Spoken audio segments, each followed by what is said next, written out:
Good evening, everybody, and thank you, Jerry, and thank you, Joe. I'm really pleased to be here, and I kind of guess on a panel like this that somebody who is speaking for the arts, not speaking last, is almost a first. So I do appreciate that. Art, I believe, gives a muscle to society that it doesn't get from anything else. We should pay attention to what history struggles to teach us, that each successive version of the future as it arrives was once considered unimaginable. Except that, buried back there in the narrative, there is always an artist who imagined it more or less as it turned out to be. That is why it is necessary for our society to invest in the imagination, the human power that enables us to make the great leap from the world we think we know into the world as it will be in all its mystery and surprise. Dig where you stand is an old Zen injunction, wise and useful. So, of course, our thinking must start from here, from the home place. But it cannot end here. An Irish poet can now expect to be read and published across the world in her original language and in translation. She may, like Evan Boland, spend part of her life abroad as a university teacher.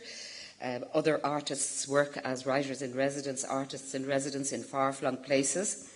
They can certainly expect to give readings of their work anywhere from Bunbeg to Beijing. More than this, though, she and he will have readers all across the world by virtue of the explosive growth of social media. What is true of poets is true of all artists and writers. We live now in a world of complex and far-reaching interconnections. We must think of investment in the arts as providing a platform in Ireland for artists who will increasingly draw a world audience.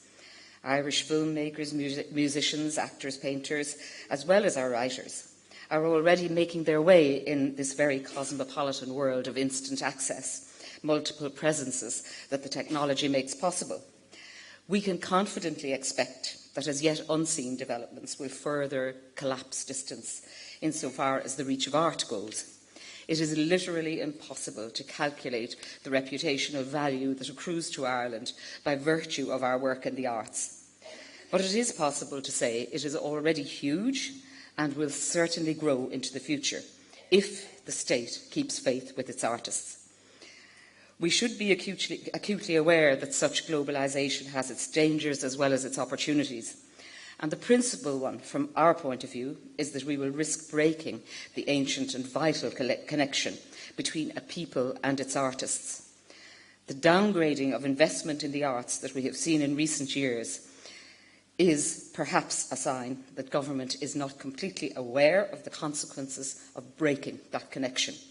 Our task is to persuade them otherwise.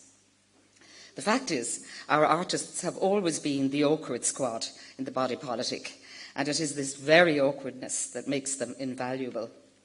Our artists bring us turbulence, liveliness, positive, creative unease. They challenge and provoke us. They take our common inheritance and they make it new. They draw on tradition in order to break away from it. They dare constantly to imagine what has not yet been imagined. They show us ourselves in all our rich and varied humanity, and they remind us constantly of who we really are, and more importantly, who we really want to be.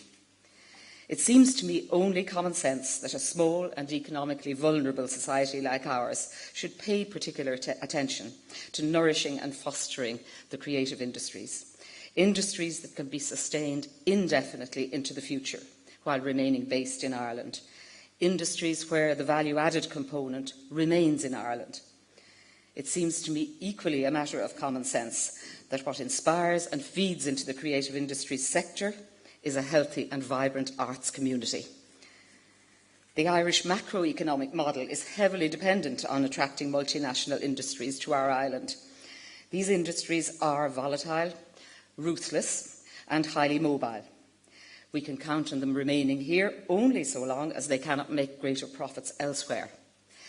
Last week at the National Economic Dialogue, Minister Noonan asked us to come up with suggestions for building capacity for the future in Ireland.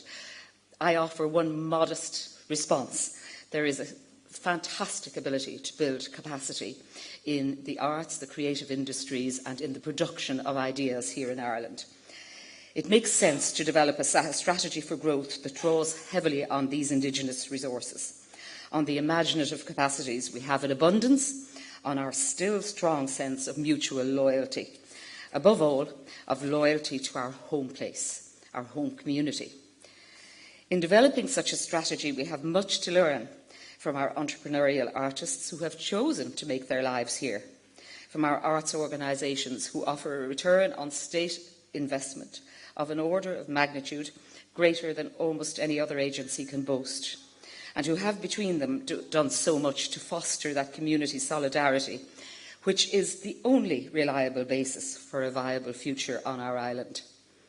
Our artists do not stand outside history in some kind of reserved sacred space. They are our families.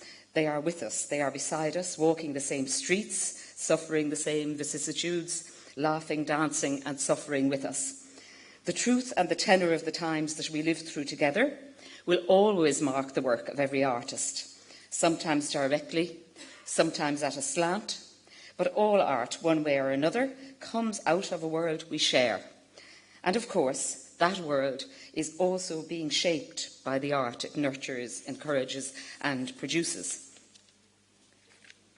All art participates in history, in society, in the human condition, and all art contributes to shaping and challenging these.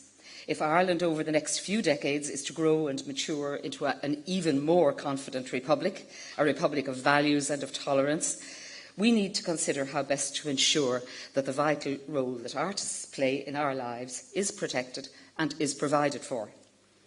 If we fail to provide a home for our next generation of artists, a society and a context where their work is appreciated, where they can make a living, where they are valued as an integral, vital element in our growth and life as a people, then we will lose them to a wider world that will more than happily accommodate them, and we will be vastly the poorer for that loss.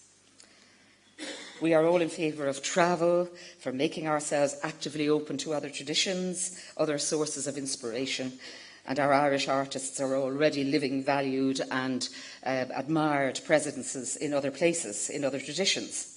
And of course, this is a two-way process.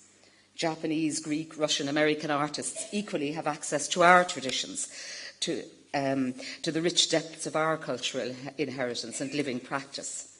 Nevertheless, and this isn't really a paradox, even though it seems like one, we cannot be at home in the wider world if we are not first at home in our own place. I passionately wish that in the near future, as we leave this crossroads, Ireland will make a deep and principled commitment to our artists in all disciplines, the emerging, the established and the yet to emerge. I particularly desire that we make a thoroughgoing commitment to the work that will inevitably come from the rich fusion of Irish and immigrant cultures that is already happening on our island. I hope that we become a republic animated by the classical values of liberty, equality, fraternity and sorority, and that to these guiding precepts we add the value of the imagination. We declare and enact our deepest humanity, our sense of history, of community, in acts of the imagination. We need to reflect this truth and these values in the institutions and in institutional practices, certainly in the investment practices of the state. All those who strove to create Ireland's new republic were animated by a vision of who we yet might be. They were inspired not by the ambition of bankers, nor by the cold calculation of profit, but by songs, visions, plays, poems and stories that said, first and foremost, we are no mean people.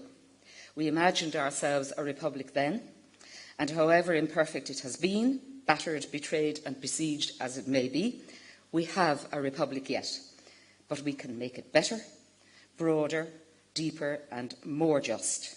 We can imagine ourselves again. Thank you.